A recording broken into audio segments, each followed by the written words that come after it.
ringing up Jonathan Smith.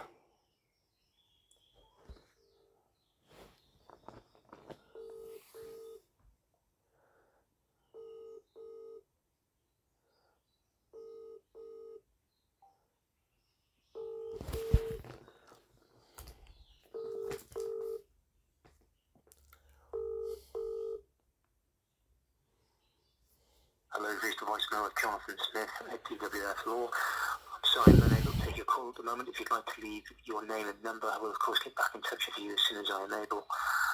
Thank you. Please leave your message after the tone. To re-record your message, key hash at any time.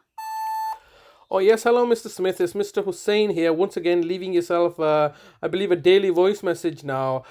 Today is Monday, the 30th of October 2023, and the time is coming to be nearly midday. I am once again leaving yourself a message urging you to come and engage with me in consultation and conversation so I can look to find some resolution to this issue. Your refusal to engage with me as a legally representative solicitor is quite clearly indicative of the reality of the situation, the de facto reality being that you have taken instructions not from your client, which is Manningham Housing Association. As you can appreciate, I have a right to engage the complainant, in this case the claimant, the Housing Association, outside of court procedures. As you're aware from the order that was drafted on the 4th of October, it is encouraging us to communicate with each other, with one another. If this was a legitimate case, then any claimant or any alleger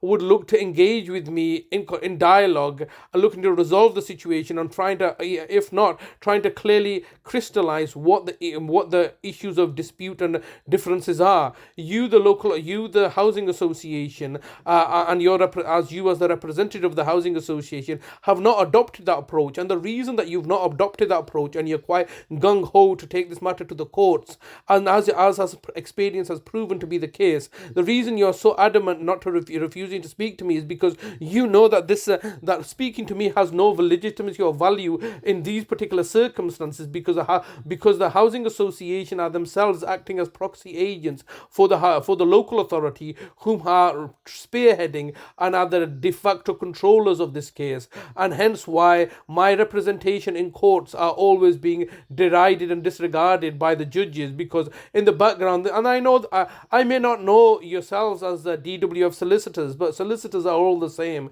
They all represent their clients. I know Manningham Housing Association's malevolence, but more importantly, I know how the local authority operates. They always look to sit back in the shadows while pulling strings and puppets into a contrivance.